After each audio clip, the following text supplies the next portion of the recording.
Hi, I'm Fox San Antonio's Jessica Headley. And I'm Ryan Wolf. Our greatest responsibility is to serve our Treasure Valley communities, the El Paso, Las Cruces communities, Eastern Iowa communities, Mid-Michigan communities. We are extremely proud of the quality, balanced journalism that CBS 4 News produces. But we are concerned about trouble and irresponsible, one-sided news stories plaguing our country. The sharing of biased and false news has become all too common on social media. More alarming, some media outlets publish these same fake stories without checking facts first. The sharing of biased and false news has become all too common on social media. More alarming, some media outlets publish fake stories simply aren't true without checking facts first. Unfortunately, some members of the media use their platforms to push their own personal bias and agenda to control exactly what people think. And this is extremely dangerous to our democracy. this is extremely dangerous to our democracy. This is extremely dangerous to our democracy. This is extremely dangerous to our democracy. This is extremely dangerous to our democracy. This is extremely dangerous to our democracy. This is extremely dangerous to our democracy. This is extremely dangerous to our democracy. This is extremely dangerous to our democracy. This is extremely dangerous to our democracy. This is extremely dangerous to our democracy. This is extremely dangerous to our democracy. This is extremely dangerous to our democracy. This is extremely dangerous to our democracy. This is extremely dangerous to our democracy. This is extremely dangerous to our democracy.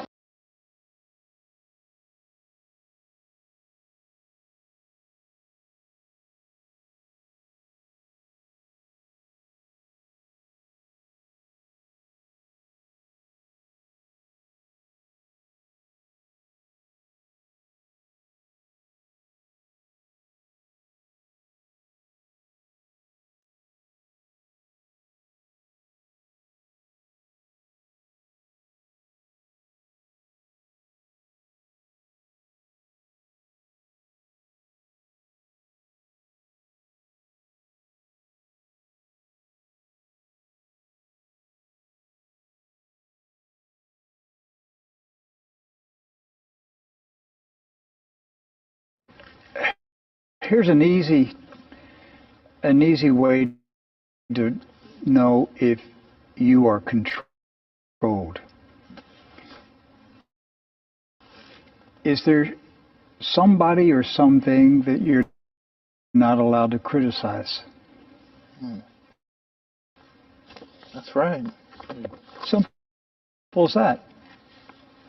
If you lived in Nazi Germany, you couldn't criticize the Nazi Party. If you lived in the Soviet Union, you couldn't criticize the Communist Party of Russia. If you live in China right now, you can't criticize the Chinese Communist Party. If you live in North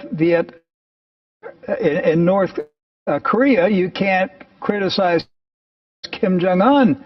If you live in Cuba, you can't criticize the Cuban Communist Party. If you live in America, who can't you criticize? Ooh. Who can't you criticize in America? The Jewish lobby. Yes. On both sides. Right. That's right. That tells you who controls the country. You're not. The fact that we're having this discussion and we're on the edge. All right? Everybody knows here, this is the edge. Oh, yeah. Why are we on the edge? Because we're touching the third rail. We're breaking the taboo. You're not allowed to discuss the power of the Israeli lobby in America. That's proof right there that they control America. That's who's controlling free speech in this country. That's who's eliminating the ability to criticize Planned Parenthood. Because who owns Planned Parenthood? Who owns the pornography industry? Let's go down the list. See, they're going to crush anybody who questions their power. Right. And they have that power. It's on both sides, as you said, Democrats and Republicans. They all bowed down to the Israeli lobby.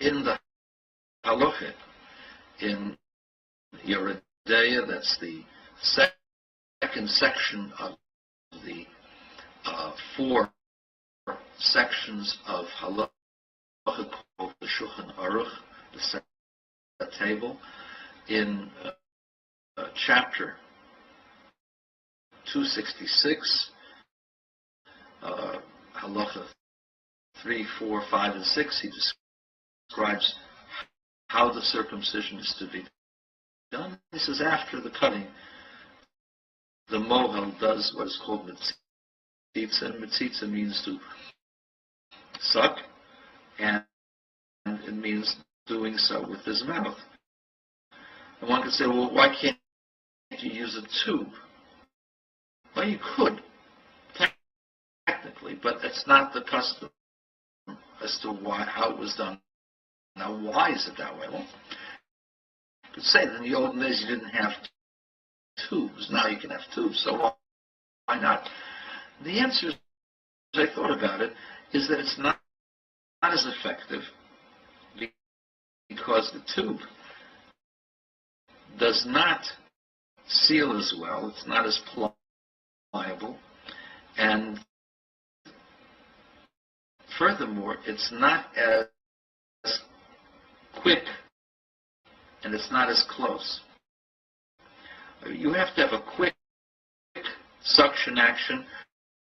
You have to have more pliability. And also, there's the theory, some people feel that it is, some people feel that it's not, that the saliva of a human being has some antiseptic qualities. And it's actually brought in the halacha of the Talmud that the saliva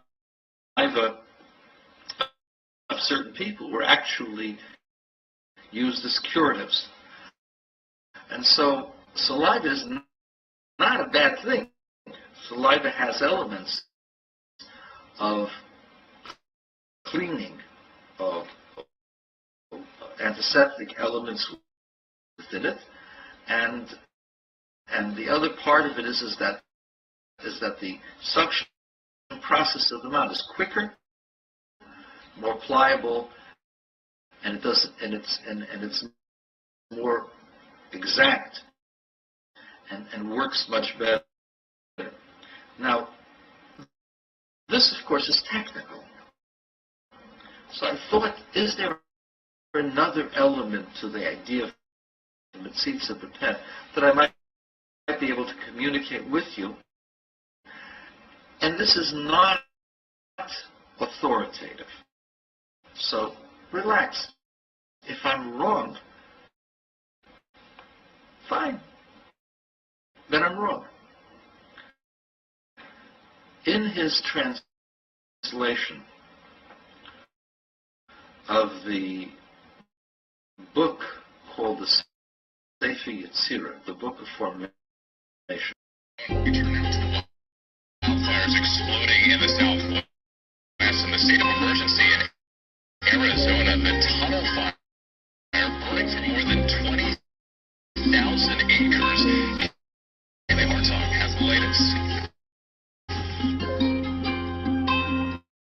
Whoa, whoa. Look at the world. Look at the dread.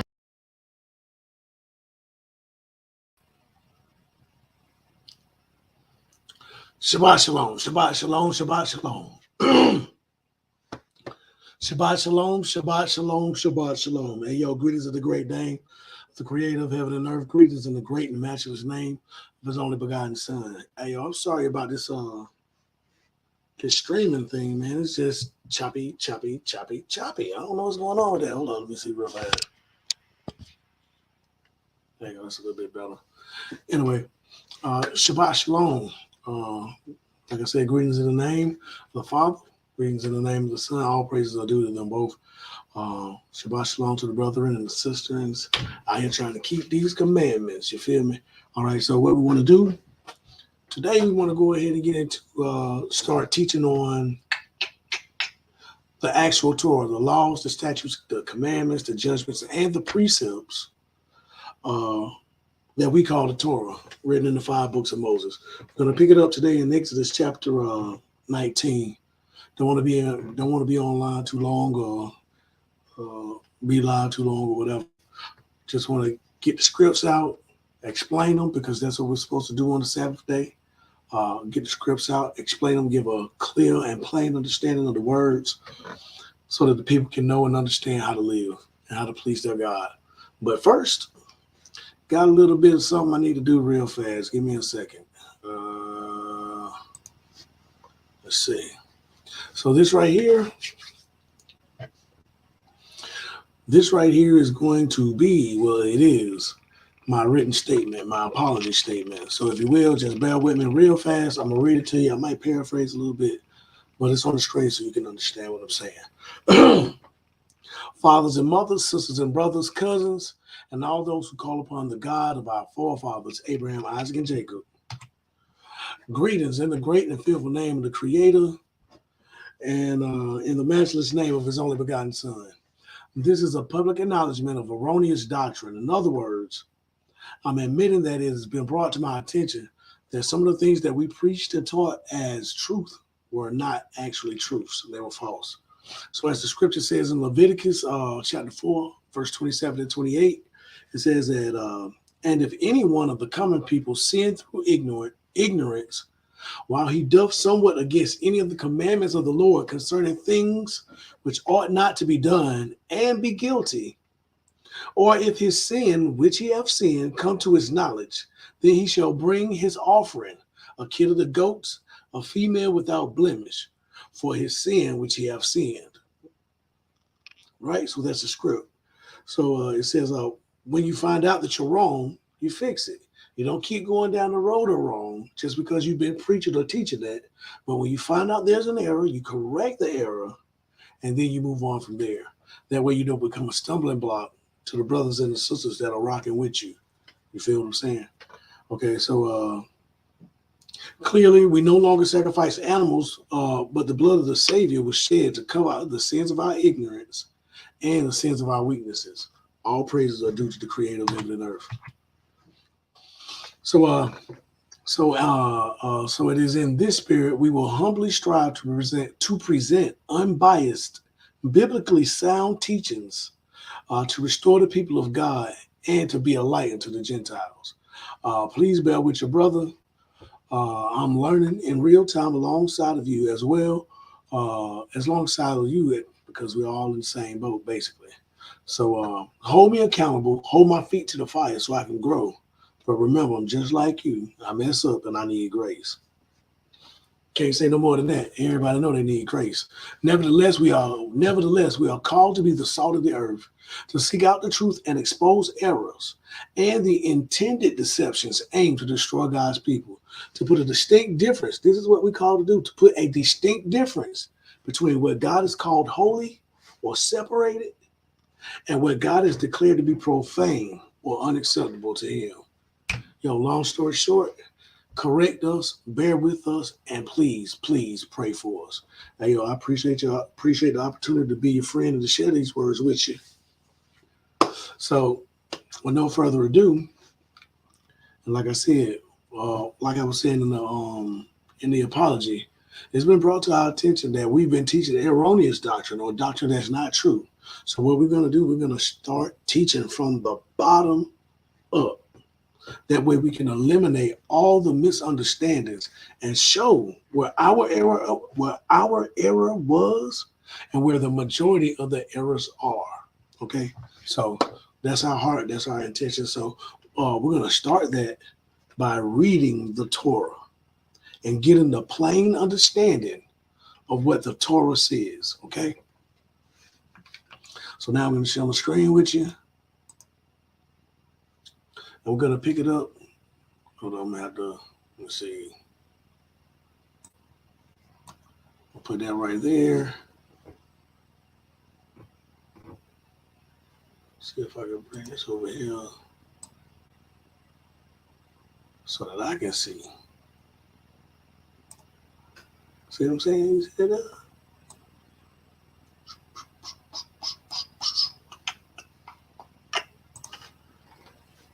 And there we go. So what we're going to do, we're going to pick it up. Dang, I should have did that. We're going to pick it up in Exodus chapter 19. The reason we're picking it up in Exodus chapter 19, give me just a moment so I can double check. I don't want to tell you a lie. This is our intention moving forward so that you can know what to expect. On Mondays, we want to teach straight out the gospel. We're going to pick it up. We want to pick it up at Matthew chapter 1 on Mondays. Wednesdays, we're going to be teaching the Genesis, the beginnings. So we're going to be using the book of Jasher, the book of Jubilees, as well as the book of Genesis. We may even go into the book of Enoch. We're going to have to use the book of Enoch really to go into Genesis chapter 6.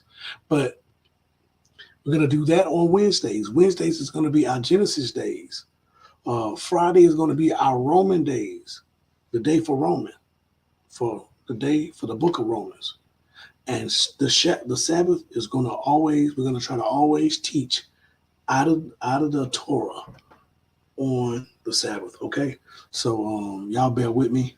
Got a whole lot of life changes in the air going around, but I want to be faithful and do what the Most High want me to do.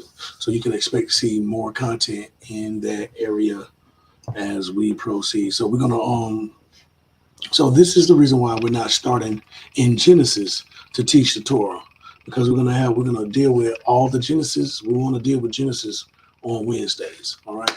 So boom. I know you see my little green screen, little books. It's a little messy over here. I don't always keep my desk area clean, and that's been a big reason why I don't usually do videos, really, because I don't really have well, anyway, that's on me. Don't worry about it. But let's get to this book. So we're going to pick it up in Exodus chapter 19, starting at verse 1. Right? So let me bring you up to speed, since we're not going to do Genesis. We're not going to pick it up from the beginning. In Exodus 19, this is 3 months after the children of Israel have come up out of Egypt. The Most High has already worked all the miracles that he's going to work for them as far as delivering them out of slavery. Now, he's about to enter into a contract with them. So let's check it out. Let's see how this plays out. This is Exodus chapter 19. Hold on, give me a second.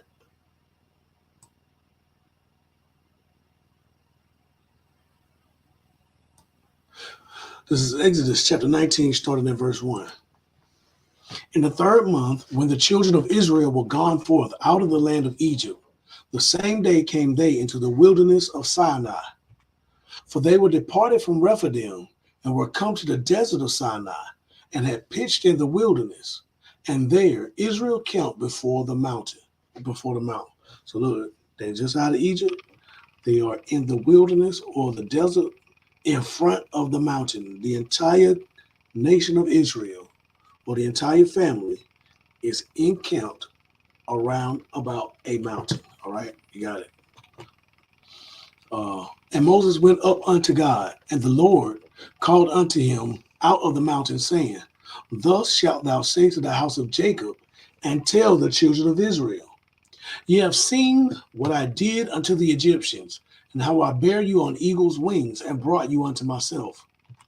Now, therefore, if ye will obey my voice indeed, and keep my covenant, then ye shall be a peculiar treasure unto me above all people, for all the earth is mine.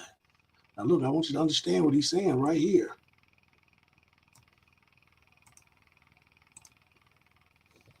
Look what he's saying. He's saying, if you obey my voice. A lot of times we hear people talk about being covenant people or being the people of the book without talking about obedience is involved. This word right here, keep, that word is shamar. Let's check it out. Let's see what this word is. So you can see that it's not just for play.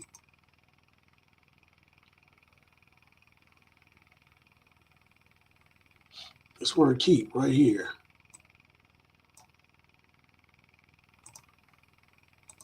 That word keep. That word is shamar. It means to keep, to guard, to observe, to give heed. Look, to keep, to have charge of, to keep watch, to guard, to save life, to keep within bounds. You see what I'm saying? To keep within bounds, to restrain. That means you ain't gonna be able to do what you want to do, but you're gonna have to be obedient. Now let's go back to this right here. Verse 5. Now therefore, if ye will obey, if ye will obey my voice indeed, and keep my covenant, then ye shall be a peculiar treasure unto me above all people, for all the earth is mine. Verse 6. And ye shall be unto me a kingdom of priests and an holy nation. These are the words which thou shalt speak unto the children of Israel. So look, the Most High says to Moses, hey, go tell them, y'all seen my power. You seen what I did to your enemies. You seen how I took care of you and brought you to myself. Now look, if you obey my voice and you go into contract with me and you keep this contract, you are going to be my peculiar treasure. Right? So we back down here to verse 7. And Moses came and called for the elders of the people and laid before their faces all these words which the Lord commanded him. And all the people answered together and said, all that the Lord hath spoken, we will do. And Moses returned the words of the people unto the Lord. And the Lord said unto Moses, lo, or look, I come unto thee in a thick cloud, that the people may hear when I speak with thee, and believe thee forever. And Moses told the words of the people unto the Lord. And the Lord said unto Moses, go unto the people and sanctify them today and tomorrow, and let them wash their clothes. In other words, purify the people and let them wash their clothes, all right? And be ready against the third day, for the third day the Lord will come down in the sight of all the people upon Mount Sinai. You got me? Verse 12. And thou shalt set bounds unto the people round about, saying, take heed to yourselves that ye go not up into the mount, nor touch the border of it. Whosoever touches the mount shall be surely put to death. So what the Most High says to Moses, he says, put a fence around this mountain to ensure that the people know not to cross this boundary, because if they cross the boundary and put their hands upon the mountain, they're going to be put to death. All right. Verse 13. There shall not an hand touch it, the mountain, but he shall surely be stoned or shot through. Whether it be beast or man, it shall not live. When the trumpet soundeth long, they shall come up to the mount. So he says, if it's a human being or if it's an animal, whatever it is, anything that's breathing, if it touches this mountain, is going to be put to death. You got me? All right. So he says, when you hear the sound of the trumpet, that's when you hear the sound, like you'll hear the trumpet go burnt, burnt. But he says, when you hear the sound of the trumpet go long, burnt, That's when you gather all the people to the foot of the mountain. All right. Verse 14, and Moses went down from the mount unto the people and sanctified the people, and they washed their clothes. In other words, he told them all the things that they should not be doing to separate from, so that they could be holy and acceptable when the Most High shows up. You got me? Verse 15, and he said unto the people, be ready against the third day. Come not at your wives. In other words, do not have sex until after the third day. And this will be explained in further detail further along in the Torah, because there's laws about when you can come before the Most High, with sex and stuff like that. But we'll get to that later. Don't worry about it. It's in the chute. Wow, he's ready. All right. So verse 16. And it came to pass on the third day in the morning that there were thunders and lightnings and a thick cloud upon the mount, and the voice of the trumpet exceeding loud, so that all the people that was in the camp trembled. So that morning there was thundering and lightning, and a very, very loud sound of a trumpet. It was so loud that it caused all the people to be afraid. And Moses, verse 17, and Moses brought forth the people out of the camp. He urged them, y'all come out of the camp. Come on out. It's time to meet God, to meet with God. And they stood at the nether, or the back, or the bottom part of the mountain, or the mount. Verse 18, and Mount Sinai was altogether on a smoke. So the mountain was set on fire, because the Lord descended upon it in fire, and the smoke thereof ascended as the smoke of a furnace, and the whole mount quaked greatly. So the entire area was like an earthquake, with the mountain burning on fire. It's kind of like a volcano without the volcano. You get it? Okay. Verse 19, and when the voice of the trumpet sounded long and waxed louder and louder, Moses spake, and God answered him by a voice. So I guess the trumpet kept getting louder. It just kept getting louder and louder. And Moses was like, yo, God, we're here. We made it. And then the Most High spoke to him in a voice. Verse 20, and the Lord came down upon Mount Sinai on the top of the mount. And the Lord called Moses up to the top of the mount, and Moses went up. And the Lord said unto Moses, go down, charge the people, lest they break through unto the Lord to gaze, and many of them perish. And let the priests also, which come near to the Lord, sanctify themselves, lest the Lord break forth upon them. And Moses said unto the Lord, the people cannot come up to Mount Sinai, for thou chargest us, saying, set bounds about the mount and sanctify it. And the Lord said unto him, away, get thee down, and thou shalt come up, thou and Aaron with thee, but let not the priest and the people break through to come up unto the mount, come up unto the Lord, lest he break forth upon them. So Moses went down unto the people and spake unto them. All right. So this is the Most High introducing himself to the people, right? So this scene is very frightening. This scene is very terrifying, because the people, even though they've seen all the miracles that God did back in Egypt, no man has ever seen God display himself in this way. He came down on a mountain. He shook the mountain, set the mountain on fire.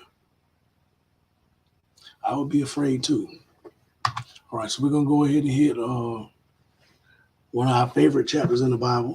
Shout out to the big homie, Young Zay. Shout out to all the brothers, man. All the defenders of the throne out there holding it down for the family, yo. Here we go. All right, here we go. This is Exodus chapter 20, starting in verse 1. And if you've ever heard us teach it before, you probably heard it. But we're not gonna do it that way. Well, I guess we will. I mean, since we're gonna wrap it up real fast, ain't it right, Zay? This is Exodus chapter 20, verse 1. And God spake all these words, saying, I am the Lord thy God, which have brought thee out of the land of Egypt, out of the house of bondage. Thou shalt have no other gods before me. Thou shalt not make unto thee any graven image or any likeness of anything that is in heaven above, or that is in the earth beneath, or that is in the water under the earth. This is God telling us why we cannot serve another deity. Because he, in verse 2, delivered our whole family out of bondage to become our patron deity, the God of our family. You feel what I'm saying? The God of the Israelites, he purchased them to be his people. He espoused them to be his people. You feel me? So he says, you can't serve another God. If you do, it's going to be bad for you. So he says, you can't have another God before him. He said, you can't make any graven images or any likenesses or any pictures of anything that is in creation. That means anything that you see in the heavens, flying, anything that you see that's a star, the sun, the moon. You can't make an image of anything that's on the earth, a plant, an animal, a human, a rock. You can't, anything that you find in the water, you can't make an image of it and worship it. There's only one place your worship goes. Your worship goes to the God of our forefathers, the God of Abraham, Isaac, and Jacob. All praises, blessed be his name. Let me keep it moving. So verse 5, thou shalt not bow down thyself to them, nor serve them, for I, the Lord thy God, am a jealous God. He's telling you that he got emotions and that he has feelings. Straight up. He's saying, do not play with my feelings, because if you do, you're going to make me jealous. And this is how he exercises his jealousy upon you when you make him jealous, visiting the iniquity of the fathers upon the children. Iniquity is lawlessness, or your willingness to break God's commandments. Visiting or sending the punishment for this on you, or the fathers upon the children, unto the third and the fourth generation of those people who hate him. So if I hate the Creator, if I hate his commandments and I refuse to keep his commandments, he says he's going to put this curse upon me to the third and the fourth generation. So that's my children, my grandchildren, my grandchildren, my children, my grandchildren, my great-grandchildren, and my great-great-grandchildren. This is how long the curse lasts for being disobedient. My children, my grandchildren, my great-grandchildren, and my great-great-grandchildren. All because I decided not to keep my God's commandments. Now, if you don't believe it's true, all you got to do is look at our family. You see generation curses all over the place. And we don't say it as a generational curse. We say, hey, so-and-so just like his daddy. So-and-so just like his mama. His grandma did the same thing. It's something that keeps happening in our family over and over and over again. It's because we mistreat our God and we've forsaken his laws. Verse 6, he says, and showing mercy unto thousands of them that love me and keep my commandments. So look here. He'll show mercy to 1,000 generations to those who love him and keep his commandments. So if you want to experience God's mercy, like we always say, you should be keeping his commandments.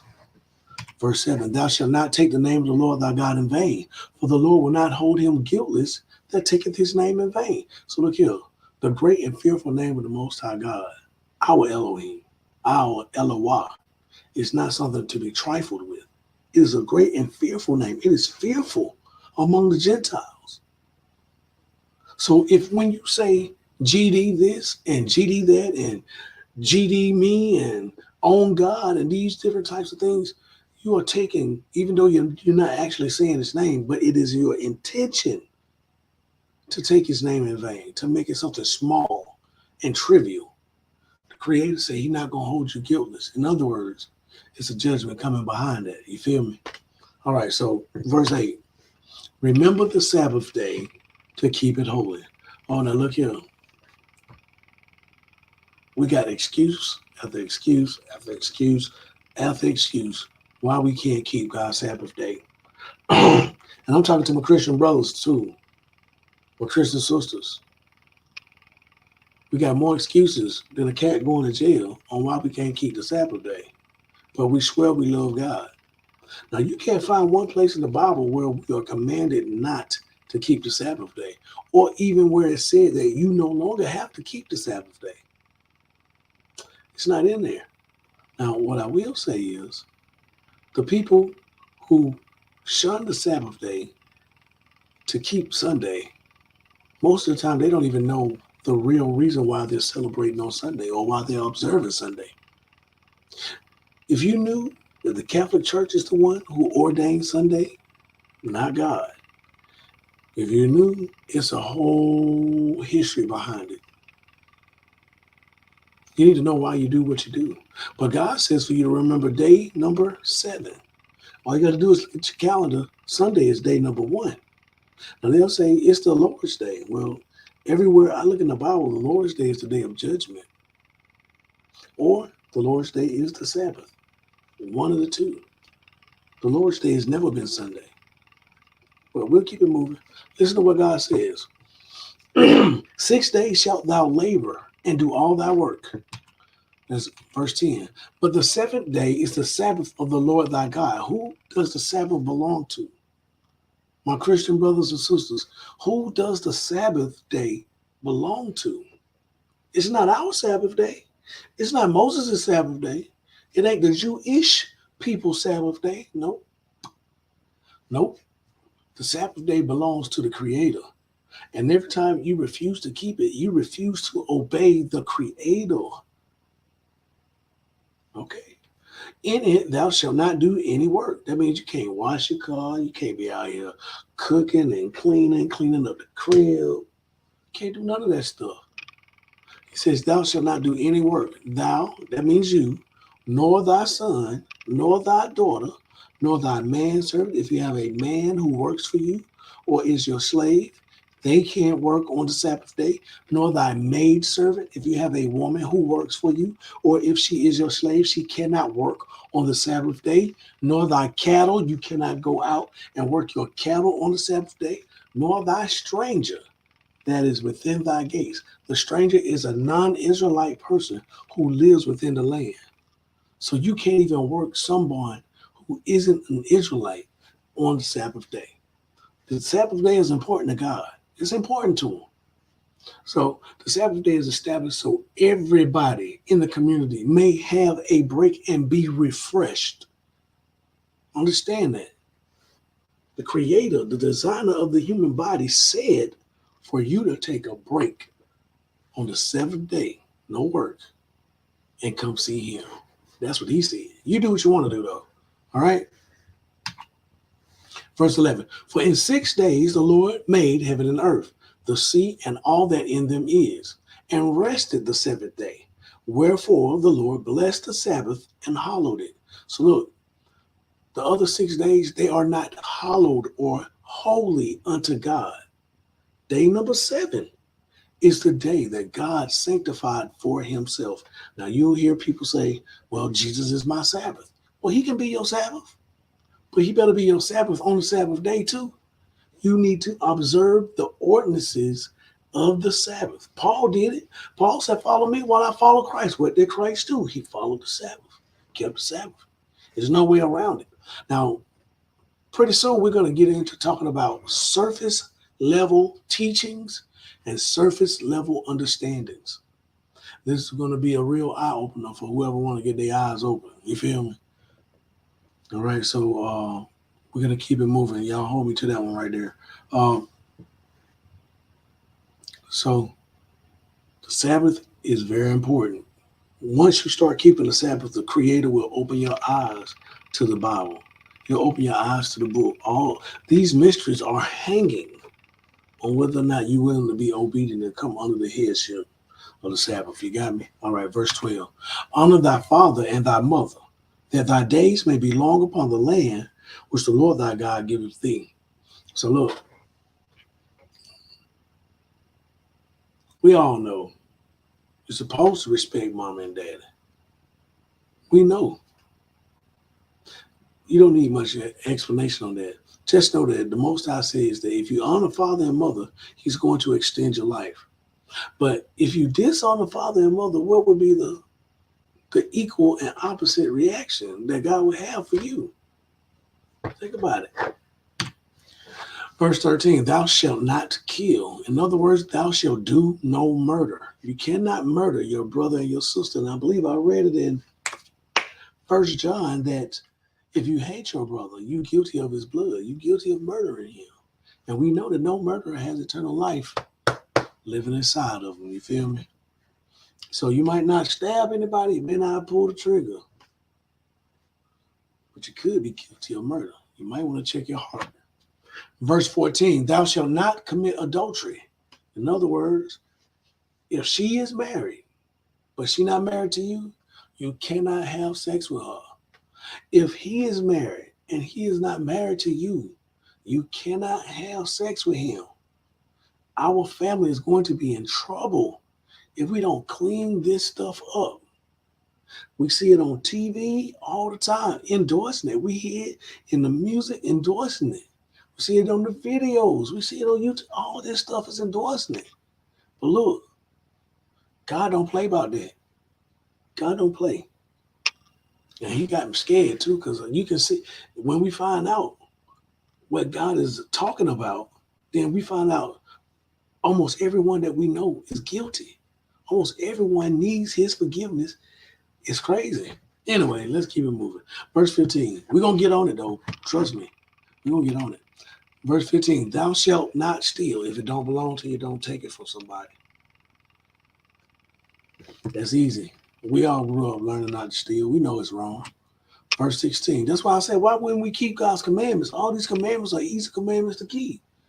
Verse 16. Thou shalt not bear false witness against thy neighbor. In other words, don't lie on your brothers and your sisters. This easy stuff, man. Don't lie. Tell if you guilty, acknowledge being guilty. Don't put the blame on somebody else. That's easy. And like my big brother said, stop snitching. Verse 17, thou shalt not covet thy neighbor's house. To covet is an unlawful desire to have something that's not yours sometimes. But it's a very strong desire. Thou shalt not covet thy neighbor's house. Thou shalt not covet thy neighbor's wife, nor his manservant, nor his maidservant, nor his ox, nor his ass, nor anything that is thy neighbor's. So look here. This commandment right here is for you to be happy with what you have and be happy that the Creator has given your brother or your sister something nice too. We are not to desire the property of our brothers and our sisters. You got me? All right, so moving right along. And all the people saw the thunderings and the lightnings and the noise of the trumpet and the mountain smoking. And when the people saw it, they removed and stood afar off. So when they saw this great spectacle of the Most High setting the mountain on fire and doing all the shaking of the ground and the lightning and the thundering in the broad daylight, yeah, they took a step back. They backed on up because they didn't want to be up on that. Verse 19, and they said unto Moses, speak thou with us, and we will hear. But let not God speak with us, lest we die. And Moses said unto the people, fear not, for God is come to prove you, and that his fear may be before your faces, that ye sin not. So in other words, the Most High showed himself unto you so that you could be afraid of him, so that you would not sin. What? Now, I heard a message. It's one of my favorite messages that I've ever heard since learning the truth about who I am. It's a dude named Pastor Bowie from the Israel of God. He got a sermon. It's called Faith Comes by Hearing, but Obedience Comes by Fear. And he go through and he shows all the places how the Most High uses fear, shows us how if we do not fear him and respect him, it'll lead to our destruction. That's like one of my all-time favorite sermons. Anyway, it's a good class. Check it out if you get a chance. It's the Israel of God. Faith comes by hearing. Obedience comes by fear, or something of that nature. Verse 20. And Moses said unto the people, fear not, for God is come to prove you, and that his fear may be before your faces, that ye sin not.